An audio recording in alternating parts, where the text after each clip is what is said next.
Hi there, welcome to my YouTube channel. This is Tina from tinaheals.com. Please subscribe, like, comment, and hit the notification bell so you know each time I upload.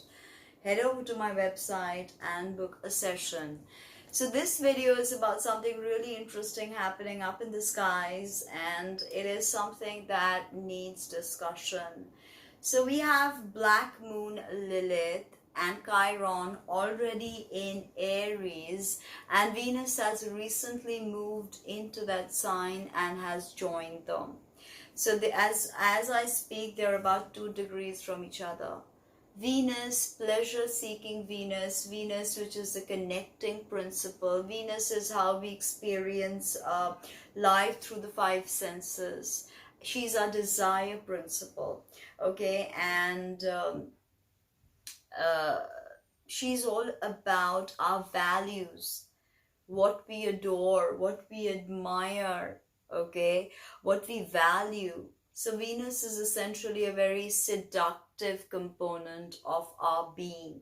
She is what seduces us into incarnations, which is beautiful but can also be detrimental. Okay, and Venus is in detriment in Aries, okay, because she rules Libra. So in the opposite sign of Aries, she's in detriment because Venus is connecting, and Aries is the principle of separation, ruled by Mars, which is about separating. Aries is hard and dry, okay, and Venus is cold and moist. So she is anyway not in a very strong position and cannot, in classical astrology, establish or express herself the way she would like to, and the way she would like to connect does not happen in Aries. Through women, she expresses very easily. You understand a woman very well through her Venus sign, what she likes, what kind of a lover she will be, what kind of clothes she will wear, what kind of music she will listen to, what kind of things she will be attracted to.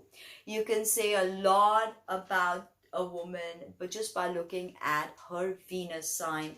For men, it is a more unconscious expression because it is like the Jungian anima for the male. The anima is the first time that the masculine encounters the feminine archetypes. So for women, Mars acts the same way. He is the principle of animus, the first time a woman is confronted with the masculine. So if you're looking at a man, you look at his Venus sign and you understand the kind of woman he will be attracted to, how he will experience the feminine is his Venus sign. So it's very important to truly know and understand Venus in your chart. Venus is the lesser benefic. The greater benefic is Jupiter. So she always blesses. Okay, anything sensual, anything pleasurable is Venus. Anything that engages our 5 senses and leaves us enthralled is Venus. Okay, Venus in Aries is very spirited, very independent, very eccentric.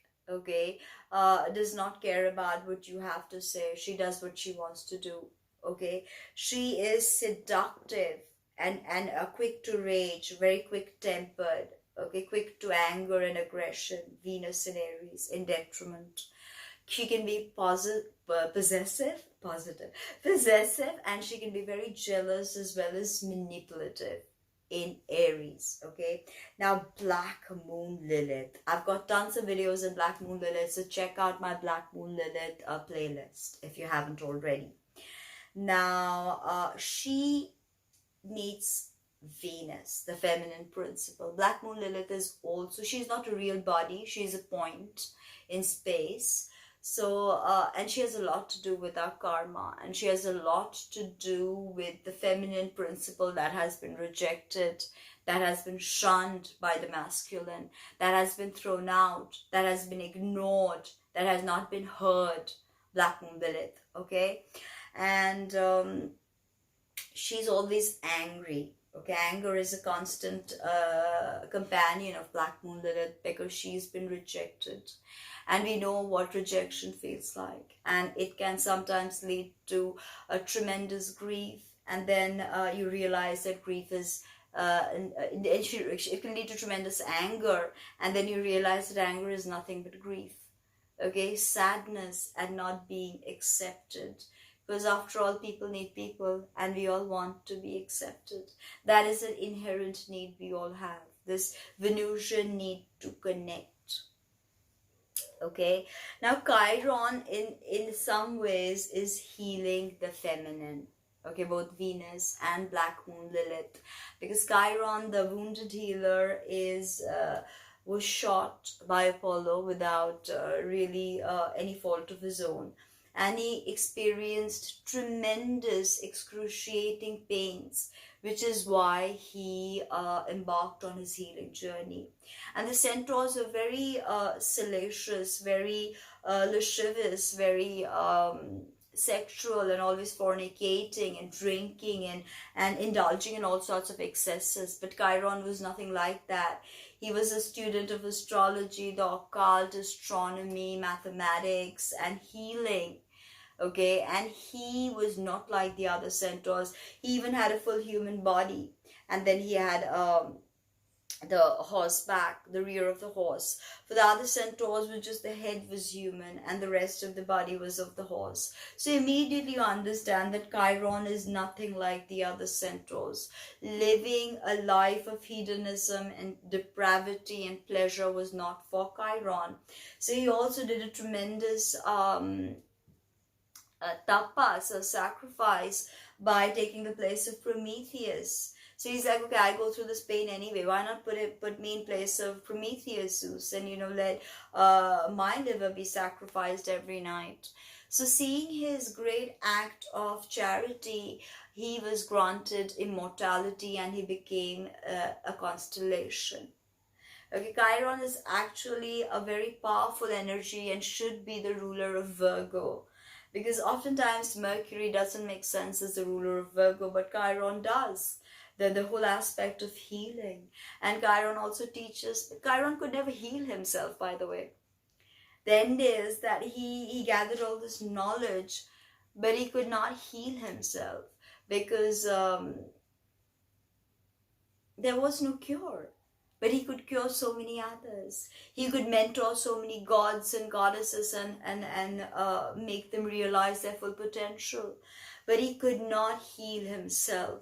And that is the dichotomy in the archetype of Chiron, the great wounded healer who can heal the world but cannot heal himself.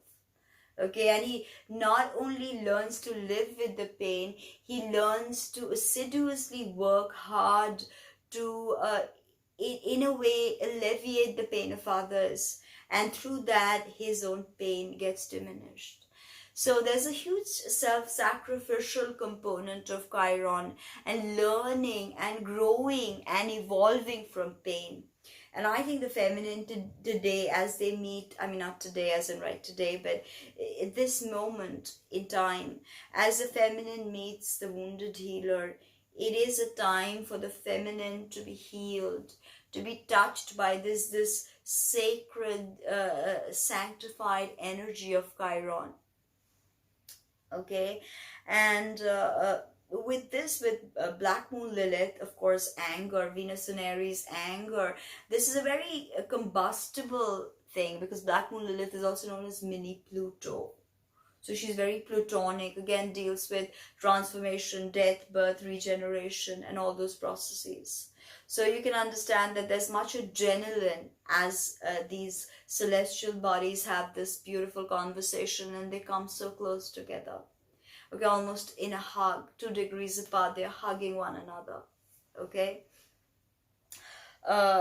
Now, this surcharge of adrenaline is almost like a shock wave that goes through the atmosphere. And in a way, I feel like it is Chiron's duty or task or responsibility or dharma or karma of Chiron to ground these energies. Okay, because the feminine is looking to him, the wounded healer, for healing. And he knows how to ground these energies, these really combustible, volatile, feminine rage. Okay, because feminine rage is something we do not talk about. We don't want to discuss it. If we see a woman angry, we immediately, say she's hysterical or there's something wrong with it. Our society has no place for feminine rage. It's been ousted from our everyday society. If we see a a female who's angry, we make fun of her. Okay, so Black Moon Lilith is angry at rejection. Because she is vulnerable, as she wants to be integrated. So inherently with Black Moon Lilith, there's a necessity for integration. Now, impulsiveness, impetuosity, of course, is impetuousness is of course an energy signature of the female, because in Aries especially, and Black Moon Lilith, she's a part of the female that feels like this, impetuous, impulsive, because she's not really ground her energy. How will she if she's not been accepted and taught and integrated? Okay, even the psyche wants integration, and the human being in the exterior world also wants integration. Now, the thing with Black Moon Lilith and Venus in Aries is freedom. They seek freedom, they crave freedom. And they get this freedom, they find this freedom by realizing that the whole process, the whole journey of healing can never be complete. It is an ever ongoing process of healing. Healing is when you become whole. When you become whole, then you do not really immerse yourself in the samsara the way you would. That is why even Arjuna or even Krishna left Vrindavan, because he was like, this is the time for me to go, because I have no necessity to do Leela, and everything is Krishna's Leela. So he said, there's no need for me to do Leela anymore, so it is the time for me to dissipate, to disappear from existence. So when the healing process is complete, even the avatar must dissipate. So we all must, jump up in evolution.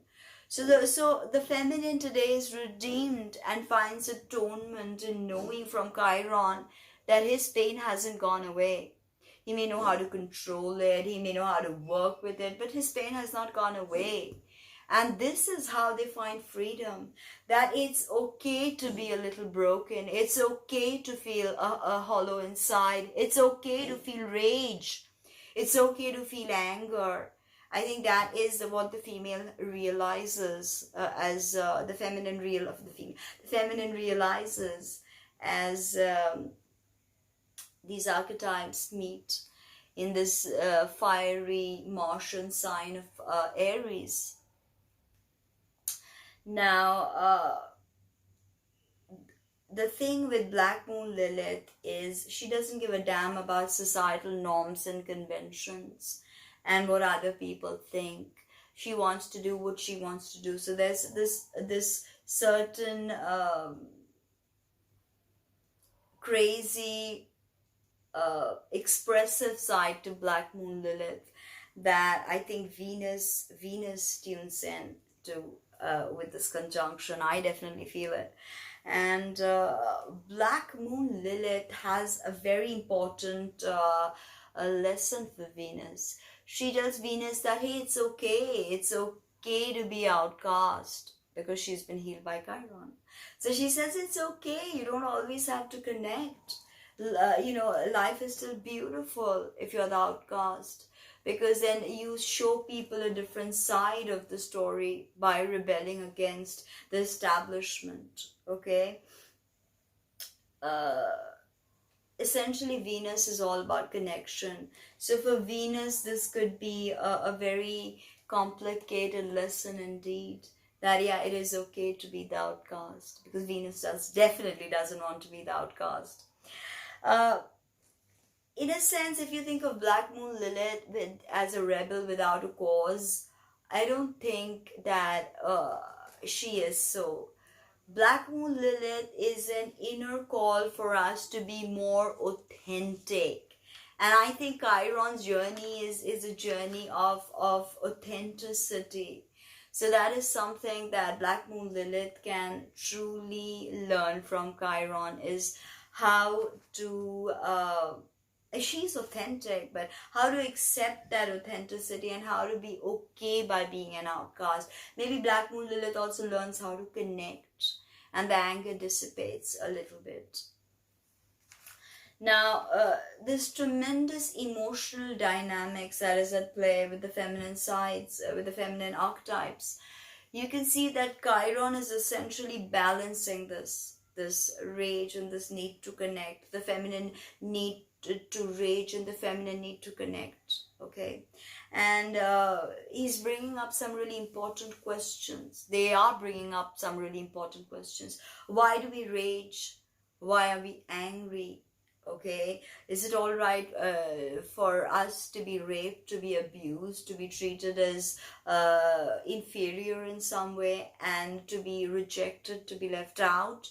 Are we even then supposed to continuously keep up this connecting that females are supposed to do in society?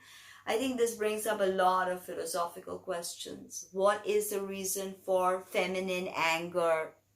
Okay. When I think of Black Moon, Lilith, and Chiron, I think of Jesus Christ and Mary Magdalene, a very, very powerful Hieros Gamos, or the sacred alchemical marriage. And Jesus and Mary Magdalene are showing Venus, her personal power. They're saying you have this tremendous power where you are an individual as well as you can connect, but it's okay to feel angry, Venus. It's okay to feel upset. It's okay to feel rage. Okay, there's nothing shameful about that. Okay, and Venus has her personal power. Okay, she does. She's a very powerful planet, and but now she has a new philosophical awareness of the world after she's met with Black Moon, Lilith, and Chiron in Aries. I think Venus is going to have a very different understanding of how the world operates. More passionate, more ecstatic for sure, almost like Black Moon Lilith. The meeting of Black Moon Lilith and Chiron and Venus can be almost like a religious fervor thing that comes in within you, arises or awakens within you, something deep that just erupts within you. Okay, very ecstatic, a spiritual union, the true Hieros Gamos that I speak about, the hermetic marriage between the masculine and the feminine. Okay, and a significant message or insight or clue or solution can come through this powerful celestial meeting between Chiron and the feminine principle of connection and the feminine principle of rage.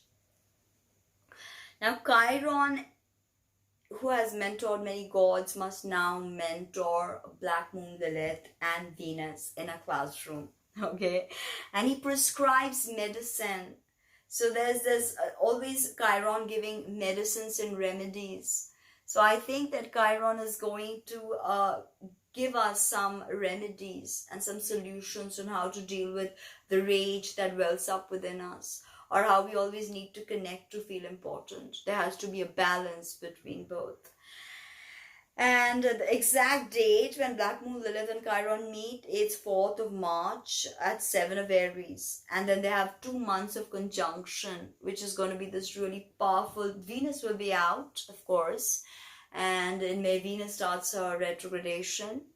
So 2 months, okay. And then this very powerful Mary Magdalene and Jesus Christ is trining the North Node in Cancer.